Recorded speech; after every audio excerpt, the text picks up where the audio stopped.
Sejam bem-vindos para mais uma aula da Escola Bíblica. Nós estamos no segundo trimestre estudando essa revista, segundo trimestre de 2024. Hoje nós vamos estudar a lição de número 5, Os Inimigos do Cristão. Essa lição vai ser ministrada no dia 5 de maio de 2024 nas igrejas que seguem o cronograma. Hoje nós temos uma lição importante, então, nós vamos ver os inimigos do cristão. O cristão tem 3 principais inimigos que o afligem de dia e de noite. Hoje nós vamos conhecer cada um, vamos ver como eles agem, vamos ver o tipo de atuação desses inimigos da nossa alma.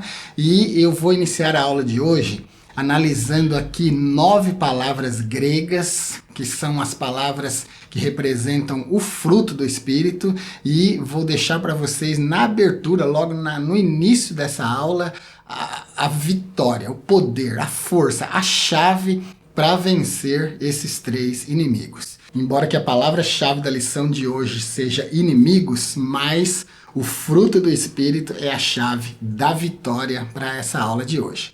Hoje nós vamos ter, como sempre, 3 tópicos, 3 itens em cada tópico. Primeiro tópico nós vamos estudar o inimigo do cristão, que é o diabo. Nesse tópico a gente vai ver o diabo é real, a descrição de Satanás e a identidade do nosso inimigo. No segundo tópico a gente vai ver o inimigo do cristão, que é a carne, o segundo inimigo do cristão, que é a carne. Aí nós vamos ver 3 itens, o conceito bíblico de carne, a carne na visão do Novo Testamento e a perspectiva doutrinária da palavra carne. E no terceiro item, no terceiro tópico, a gente vai ver o inimigo do cristão, que é o mundo. E aqui, nesse tópico, a gente vai ver as perspectivas bíblicas da palavra mundo, quais palavras a gente tem para mundo e quais os significados, né? Porque o termo mundo varia de acordo com o contexto. Perspectivas, então, da palavra mundo no item 1, 3 níveis de vícios infames no item 2. O item 2 vai ter 2 pontos dentro dele, letra A, letra B, letra C, aliás, 3 pontos. A concupiscência da carne, a concupiscência dos olhos, a soberba da vida. E no item 3 do último tópico, do tópico 3, vencendo o mundo.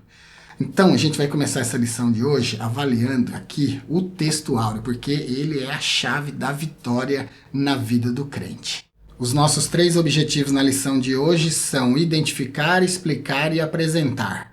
Nós vamos identificar o primeiro inimigo do cristão, que é o diabo, vamos explicar o conceito bíblico da palavra carne e vamos apresentar o termo mundo, enfatizando os 3 níveis de vícios infames de acordo com a nossa lição de hoje. E para eu começar bem, então, eu vou começar oferecendo para você hoje a chave da vitória, que eu disse para você que está no texto áureo. O nosso texto áureo de hoje, ele diz o seguinte: se vivemos no Espírito, andemos também no Espírito. Não sejamos cobiçosos de vanglórias, irritando-nos uns aos outros, invejando-nos uns aos outros. O destaque que eu quero dar aqui no texto áureo é para a primeira parte do versículo aqui. Se vivemos no Espírito, andemos também no Espírito. E o que a gente precisa observar aqui é que Espírito aqui está em letra maiúscula, o que quer dizer que está se referindo ao Espírito de Deus. Então, se vivemos no Espírito, não significa viver no nosso espírito. Não significa simplesmente ser homens, mulheres, jovens espirituais, mas significa viver guiado pelo Espírito, que aqui aparece com letra maiúscula. Andar no Espírito significa viver produzindo o fruto do Espírito. E o fruto do Espírito, ele traz 9 qualidades extraordinárias para a nossa vida, que se nós vivermos, com certeza nós seremos vitoriosos contra esses 3 inimigos que nós vamos estudar na aula de hoje. Então, a chave é viver no Espírito. A chave é andar também no Espírito. E não é andar no nosso. Andar no nosso Espírito significa ser guiado pelo nosso Espírito, pelo nosso entendimento, pela forma como nós achamos que deve ser uma caminhada cristã. Agora, viver no Espírito e andar no Espírito com letra maiúscula, que é o Espírito Santo, significa ser guiado pelo Espírito Santo. E o Espírito Santo ele foi enviado por Jesus para estar na nossa vida como um guia, como um advogado, como um ajudador. Ele é o Paráclitos. Ele é aquele que nos ajuda nessa caminhada. Existe uma diferença muito grande entre dom do Espírito e fruto do Espírito. O dom é uma coisa que vem de fora para nós, para nos revestir para uma missão. Fruto é uma coisa que nasce de dentro e permanece. O fruto faz parte da árvore. O dom é uma doação, né? Então, o fruto precisa ser produzido. E o fruto tem 9 características extraordinárias. Olha o que está escrito. Uve karpos tu pneumatos estin. Agape, chara, irine, macrofimia, Christotes, agafocine, pistis, praftis, ingratia. Esse aí é o texto em grego. E aí nós temos as 9 palavras que nós vamos estudar hoje. Então, olha só, em português, na nossa Bíblia, mas o fruto do Espírito é amor, gozo, paz, longanimidade, benignidade, bondade, fé, mansidão, temperança. Uve karpos tu pneumatos estin. Agape. Mas o fruto do Espírito é, aí vem o primeiro, amor. A pronúncia certa é agape, tá bom? O acento é no segundo alfa. A palavra A, que a gente conhece como ágape, tem 2 alfas, 2 letras A, por assim dizer, né?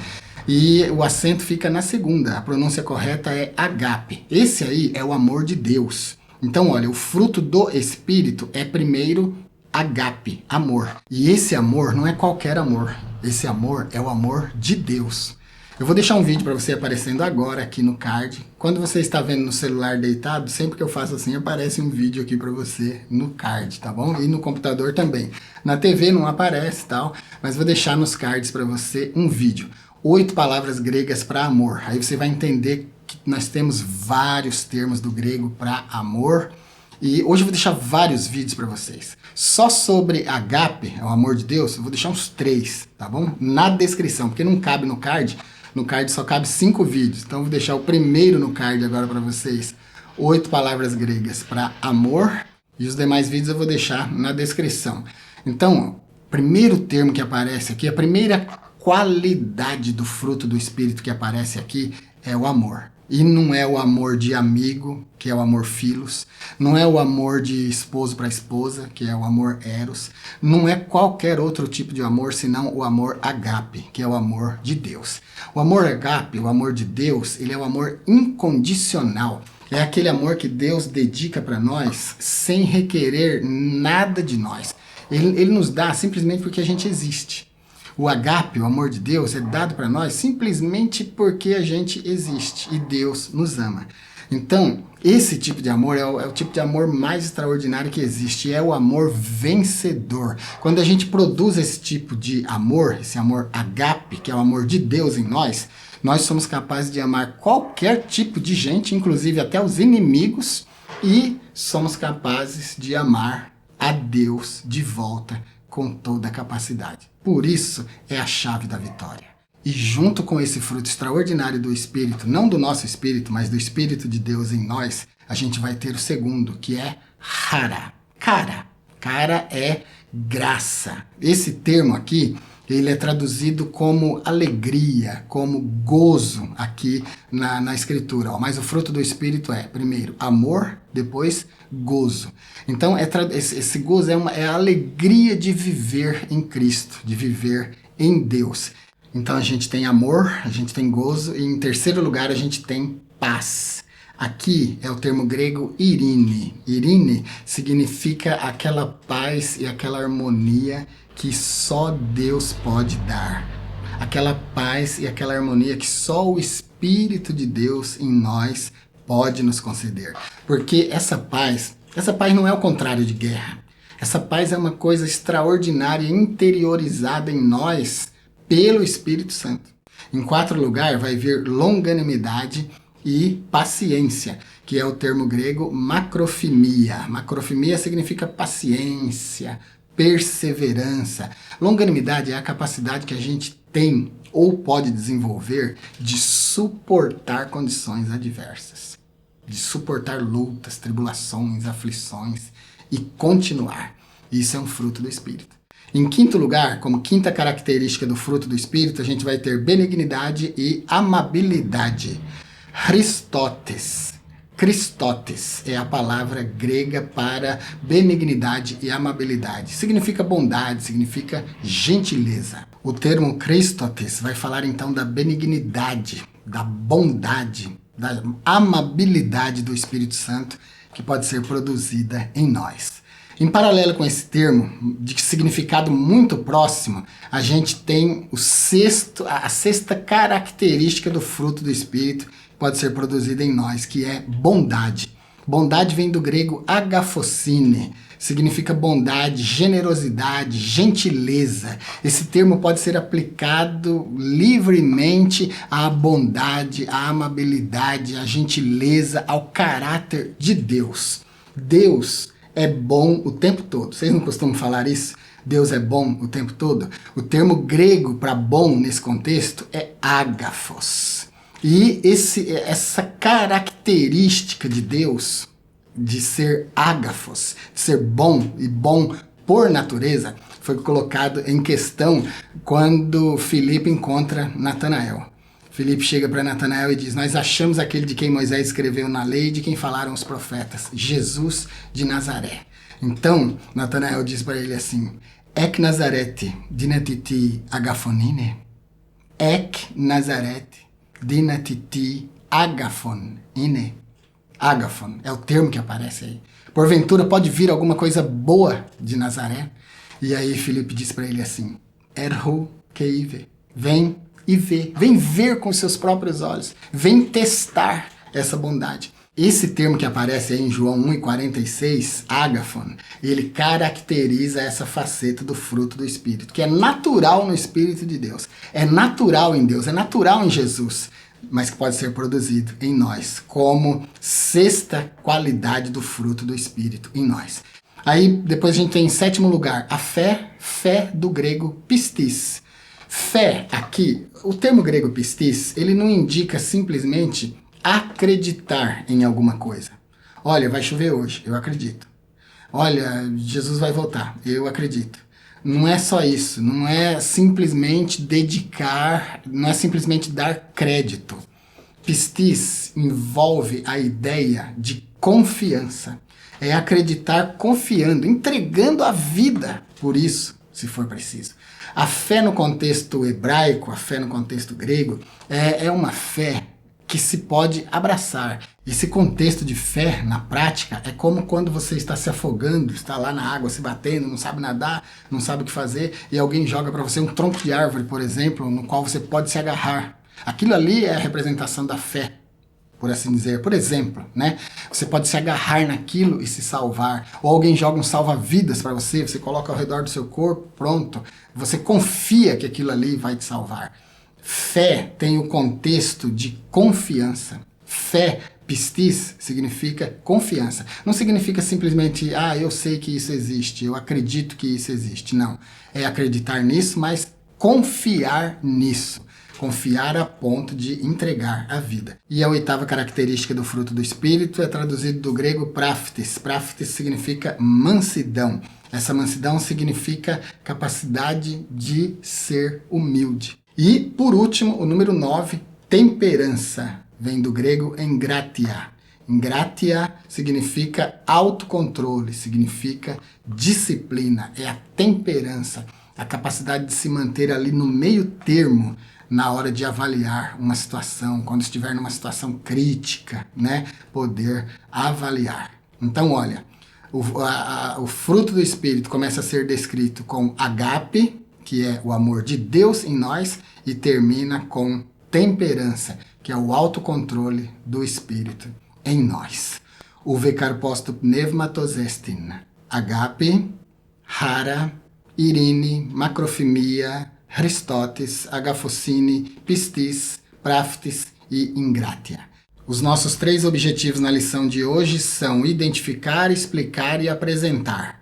Nós vamos identificar o primeiro inimigo do cristão, que é o diabo, vamos explicar o conceito bíblico da palavra carne e vamos apresentar o termo mundo, enfatizando os 3 níveis de vícios infames de acordo com a nossa lição de hoje. Tópico 1 da lição de hoje, o diabo, nosso primeiro inimigo. O diabo, o primeiro inimigo do cristão. O item 1 do tópico 1 vai dizer que o diabo é real. O diabo é uma pessoa. Muitas vezes a gente imagina pessoa só em termos físicos, assim, né? A gente sempre pensa que pessoa, para ser pessoa, tem que ter um corpo, tem que ser humano. E não quer dizer isso. Para ser pessoa, precisa ter certas características de pessoa. Precisa ter inteligência, precisa ter personalidade, precisa ter sensibilidade, precisa produzir para a sociedade, né? Precisa ser vivo. E claro que inclui um corpo biológico, inclui a vida. Mas não inclui a vida, simplesmente vida biológica, inclui a vida. E o diabo, ele tem todas essas características de pessoa. Ele pode odiar, ele pode pensar, ele pode raciocinar, ele tem personalidade, ele tem vida, né? Ele não tem corpo biológico, mas ele tem um corpo espiritual. Então, ele é pessoa. O diabo é uma pessoa. E é descrita desde o início da Bíblia. No Antigo Testamento, as ações de Satanás são descritas. No Gênesis, no primeiro livro das Crônicas, em Jó, o diabo aparece muito claramente, né? Como pessoa, argumentando, falando, castigando a vida de Jó. Aparece também nos Salmos, aparece no profeta Isaías, Ezequiel, Zacarias, etc. E o Novo Testamento vai mostrar o diabo cerca de 25 vezes em 29 passagens dos evangelhos. Uma coisa que o diabo não quer que ninguém acredite é que ele seja real, porque assim ele pode passar despercebido. Se o diabo não for encarado como uma pessoa, como um ser, como alguém real, todo o mal que acontece no mundo, então, não precisa ser atribuído a ele, né? Mas é exatamente ao contrário. Para quem acredita na Bíblia Sagrada, nas escrituras que nós temos aqui na mão, ela fala sobre o diabo, sobre Satanás, em vários lugares. Eu não vou ficar lendo aqui as referências, mas vocês vão ler aí na sala de vocês, na aula de vocês, e vocês vão perceber as ações do diabo. Então o diabo é pessoa, e ele age como pessoa, ele é real. Uma coisa, para ser real, não precisa ser visível, tá bom? Então, apesar do diabo ser invisível, mas ele é real. O vento também não é visível, mas é real. As ações do vento podem ser vistas, podem ser percebidas, podem ser sentidas. Do mesmo jeito é o diabo. O diabo não é uma energia, o diabo é uma pessoa. Ele tem morfo, ele tem forma, ele tem inteligência, ele tem planos, tem projetos, ele chefia um grupo de demônios. Então, ele é uma pessoa na acepção da palavra. É real, é verdadeiro e é completamente maligno. O diabo é exatamente o oposto de Deus. Deus é denominado em teologia de onibenevolente, quer dizer, completamente bom. E o diabo é exatamente o contrário disso, completamente mal. O diabo não faz opção pelo bem, de forma alguma. E Deus não faz opção pelo mal. Deus sempre faz opção pelo bem. Item 2 do tópico 1, a descrição de Satanás. Então a gente já viu no item 1 do tópico 1 que ele é real, ele é uma pessoa, ele é caracterizado como pessoa. E Ezequiel 28, versículos 12 e 14, embora que muitos teólogos aí modernos acham que esse texto não faz um paralelo com a figura do diabo, mas faz. Ezequiel 28 fala tanto do rei de Tiro, do lado físico, do lado palpável da profecia, do lado histórico da profecia, e do lado espiritual está falando sim de Satanás. Então o rei de Tiro é colocado em paralelo com o diabo, porque os dois tinham o coração exaltado, os dois tinham as mesmas características de pessoa. Então eles são... É preciso transcender, viu? A profecia acontece no nível espiritual. Se você ficar literal só no texto, você só vai enxergar o rei de Tiro ali. Mas se você for espiritual, se você se deixar transcender, se você for ao nível que a Escritura quer levar você, que é o nível profético, você então vai enxergar ali o diabo naquela Escritura. E ele aparece lá então em Ezequiel 28, 12 e 14. Satanás, o diabo, ele é da ordem espiritual, ele é um querubim, ele era um querubim, inclusive é chamado de querubim ungido nessa escritura. Leia Ezequiel capítulo 28, ganhe o contexto inteiro, você vai ter o lado histórico e o lado espiritual dessa profecia contra o rei de Tiro. Você vai ver que existe o rei de Tiro literal ali e Satanás comparado ao rei de Tiro, ou o rei de Tiro comparado ao diabo, tá bom? é muito fácil de aceitar esses dois lados da profecia.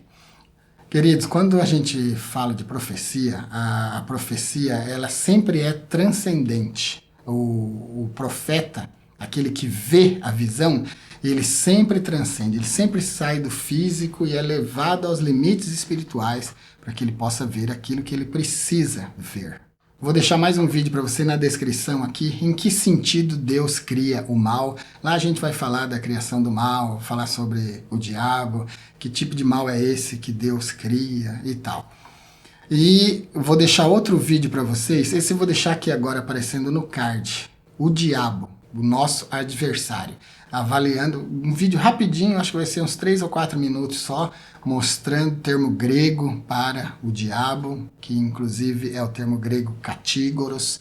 E aí lá nesse vídeo você vai ver o que significa, qual a aplicação, quem foi que nomeou o diabo com esse termo e tal. Um vídeo interessante. Sobre o diabo, por ele pertencer a uma ordem angelical elevada, em Judas 9 está registrado que o arcanjo Miguel, contendendo com o diabo a respeito do corpo de Moisés, não ousou proferir contra ele juízo de maldição. É como se eles fossem amigos anteriores e agora se tornaram inimigos, porque Lúcifer resolveu debandar, resolveu se tornar inimigo de Deus, deixou as hostes angelicais e virou inimigo de Deus.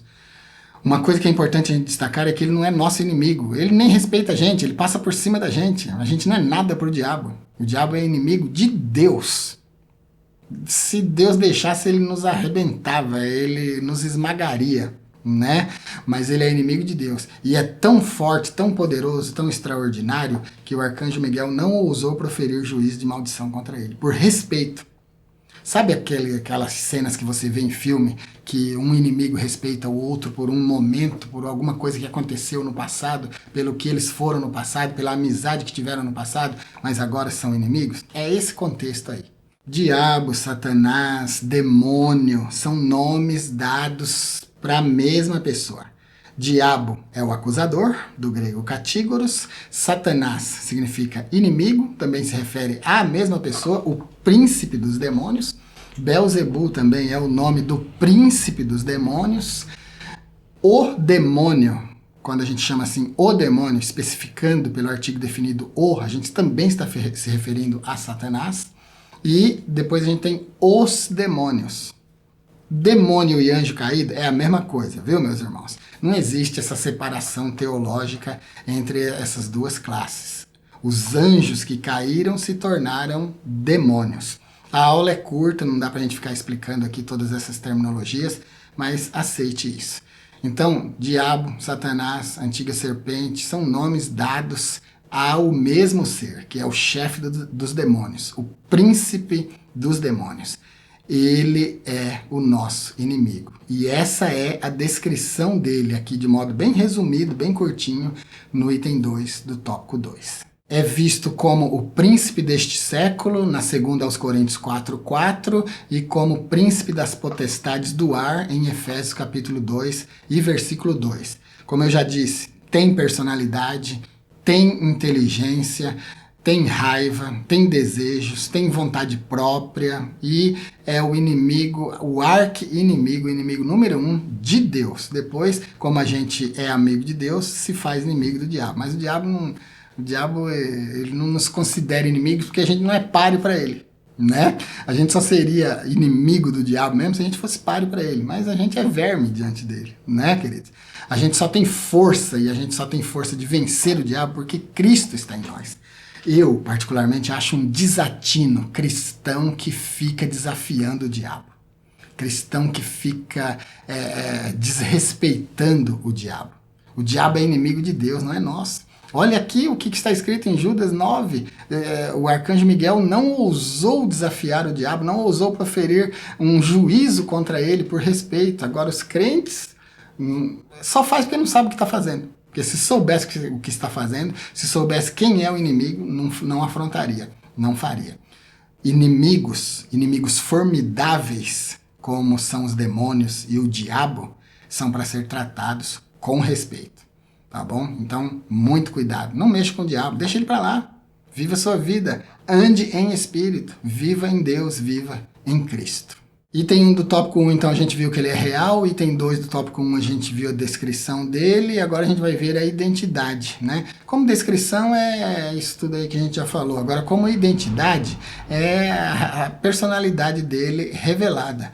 A gente pode conhecer o inimigo por meio dos nomes que a Bíblia dá para ele. Ele recebe o nome de serpente, em Gênesis 3 e 1, também em Apocalipse 12 e 9, ele recebe o nome de Satanás 52 vezes nas Escrituras, recebe também o nome de adversário, de opositor, ele recebe o nome de diabo 35 vezes, recebe o nome de acusador, de maligno, de dragão vermelho, de tentador, de enganador, de Beelzebul, de Belial. Todos esses nomes caracterizam a sua identidade, seu caráter, sua índole, sua personalidade. Só uma nota do grego aqui, para você assistir aquele vídeo que eu deixei para você no card. O termo grego katígoros significa acusador. Esse nome foi dado pelos rabinos para o diabo. Aqui na revista do professor, você que é professor, você vai ter o auxílio bíblico teológico aí. E no auxílio bíblico teológico está dito que os demônios são seres que têm personalidade e inteligência. E diz que eles podem causar enfermidades e doenças físicas no corpo humano. Agora uma nota que é importante, isso aí é verdade, viu? Tem enfermidades que são causadas por possessão demoníaca. Quando a pessoa é liberta do demônio, ela é curada instantaneamente. A Bíblia mostra isso em vários lugares. E agora o destaque que a gente precisa dar aqui é que nem toda enfermidade é produzida por demônio. Então não é certo de jeito nenhum dizer que porque um crente está enfermo, está doente, está enfrentando uma enfermidade, é porque ele não está andando em espírito, ou porque ele não está servindo a Deus, ou porque está em pecado. Tira isso da cabeça. Isso não é verdade. O nosso corpo, a partir do pecado, ele morre. E são as enfermidades que vão causar essa morte em nós. Então, isso aí é a herança do pecado. As enfermidades são herança do pecado. A morte é herança do pecado. E qualquer cristão pode ficar enfermo. Agora o tópico de número 2. No tópico de número 2, a gente vai estudar o segundo inimigo do crente, que é a carne. A gente vai ver no item 1 o conceito bíblico de carne, no 2, carne no Novo Testamento, como que o Novo Testamento apresenta o conceito de carne, e o item 3, a perspectiva doutrinária do termo carne. Tópico 2, o segundo inimigo do cristão é a carne. E aqui no item 1 do tópico 2, o conceito bíblico de carne. Nós temos 4 definições, pelo menos, na Bíblia para a palavra carne. A gente tem a carne como tecido muscular do corpo humano e dos animais, Gênesis 2 e 21. A gente tem o corpo humano inteiro, em Êxodo 4 e 7. A gente tem o ser humano segundo a sua fragilidade e mortalidade no Salmo 78 e versículo 39. E a gente tem a natureza humana pecaminosa também sendo representada pelo termo carne. E aqui vai aparecer o termo grego em Gálatas 5, 19 e também no 6 e 8. Curiosamente, lá em Gênesis 2 e 21, o termo hebraico que aparece é basar. Basar é o corpo, a carne. Quando Deus cria, por exemplo, forma o homem do pó da terra e o seu corpo fica lá antes do sopro, antes da Nefesh Hayah ser soprada naquele corpo, antes da vida ser soprada naquele corpo, é só basar, é só a carne. Então, ali estão só os tecidos humanos, só o corpo mesmo, sem a vida. Ali é o hebraico basar. E basar significa ser humano, significa literalmente corpo e sangue. Se refere literalmente ao corpo do homem. Em Êxodo 4:7, o corpo humano inteiro também vai aparecer o hebraico basar. Basar va'adam, corpo humano, corpo mortal do ser humano. Aparece aí também nesse termo. É igual ao que aparece em Gênesis 2 e 21. Aí a gente vai ter o ser humano segundo a sua fragilidade e mortalidade no Salmo 78 e 39. Aí no Salmo 78 e 39 vai aparecer também o termo hebraico basar, porque se lembrou de que eram carne, um vento que passa e não volta. O termo que aparece aí é o mesmo, então, o hebraico basar. E em Gálatas 5:19 a gente vai encontrar o termo grego sarkos, significa carne, literalmente carne. É a natureza humana pecaminosa sendo representada por esse termo. Aí, em relação ao pecado, fala do nosso corpo como veículo do pecado, né? Gálatas vai falar das obras da carne e do fruto do Espírito. A gente começou a aula de hoje falando sobre o fruto do Espírito e as suas 9 características. E lá vai falar da carne como sendo uma obra do nosso corpo, a obra da carne, né? A carne praticando o pecado. O termo grego é sarx, sarkos, aparece literalmente no texto, como você está vendo aí na legenda. O apóstolo Paulo, então, faz uma descrição completa das obras da carne, inclusive detalhando em contraste com as obras do Espírito. E na 1 de João 2,16, João também fala contra as obras da carne. Quando o apóstolo João usa o termo carne, lá na 1 de João 2,16, ele se refere à satisfação carnal em todas as dimensões. Ele está falando de glutonaria, de sensualidade, de bebedeira, de relação sexual ilícita, de adultério, de tudo que envolve as obras da carne. Então, esse é o conceito bíblico de carne. Pode aparecer no contexto literal, se referindo ao nosso corpo, pode se referir à obra do nosso corpo. Tem várias formas de se entender, então, o termo carne nas Escrituras, tanto do Antigo quanto do Novo Testamento. Item 2 do tópico 2, a carne no Novo Testamento. Na perspectiva do Novo Testamento, o termo grego sarx, que é o que nós acabamos de ver em Gálatas 5,19, é uma referência direta à totalidade da natureza pecaminosa separada de Deus.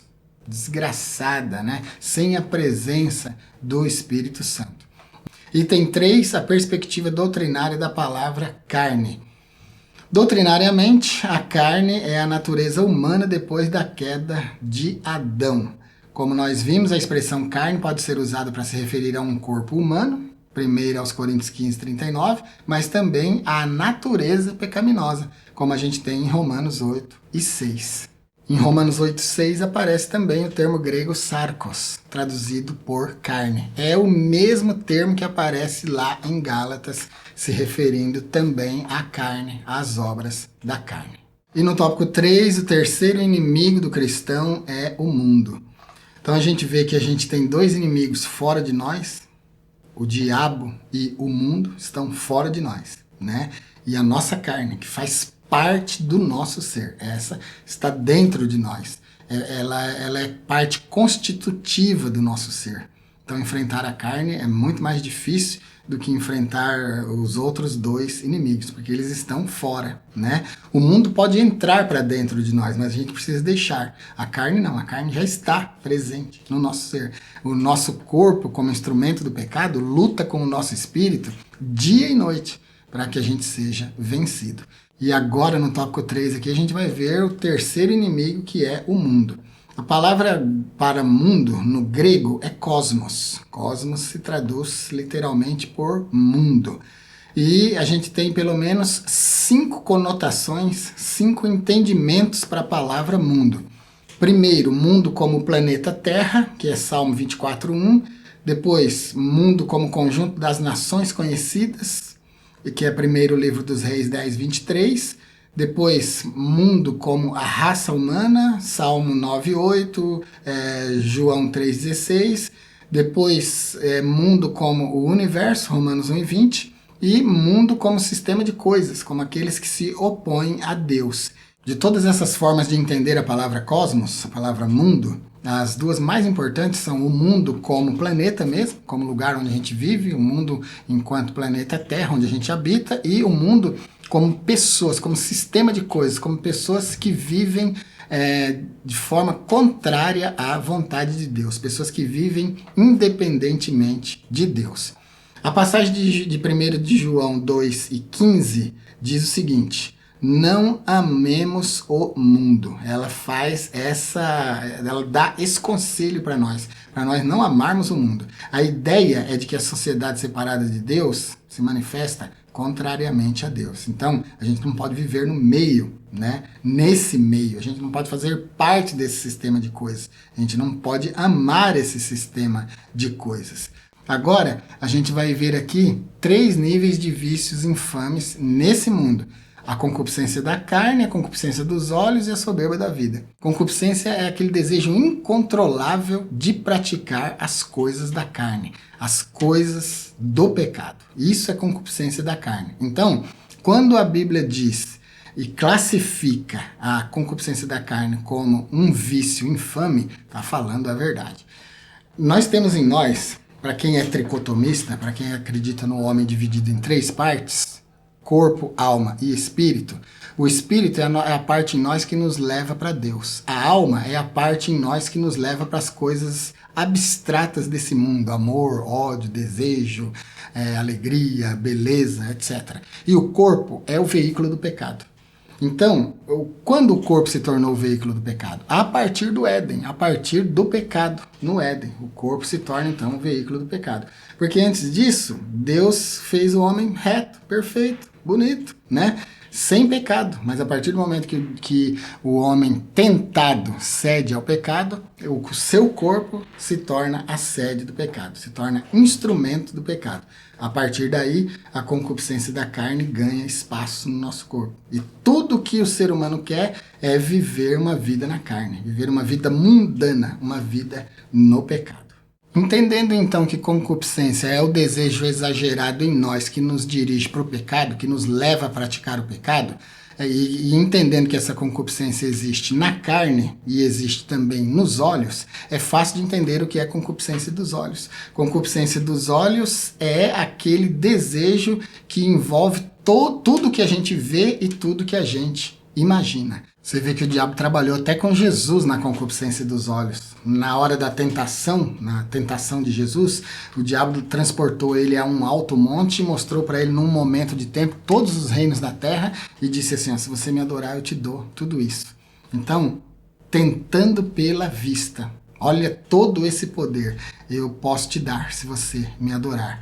Mas Jesus fez a opção certa, escolheu o Pai, escolheu continuar servindo a Deus. Tem uma coisa que eu aprendi muito cedo. Ver uma vez é coincidência, olhar segunda vez é concupiscência. E a soberba da vida está bem descrita aqui na letra C do tópico 2, né? É o vício que expressa a autoglorificação do homem. É o homem no pecado, é o Übermensch, né, de Nietzsche. Aquele homem independente de Deus, aquele homem que não glorifica Deus, aquele homem que só pensa em si mesmo, no seu próprio bem-estar.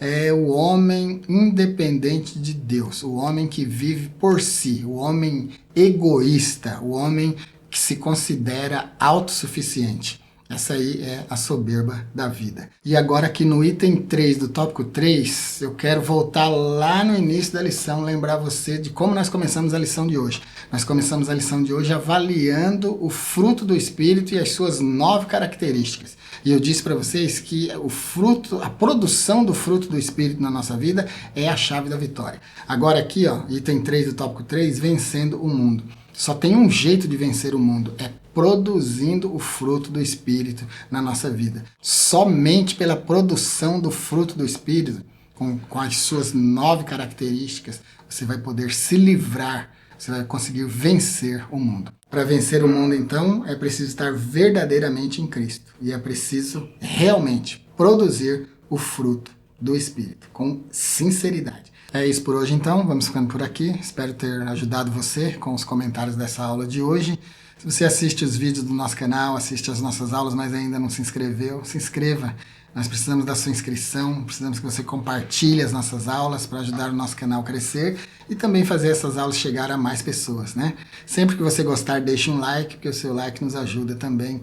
Quando você deixa o like, o YouTube entende na prática que você gostou e assim indica o nosso canal para outras pessoas. Fique com Deus, então, e até a nossa próxima aula.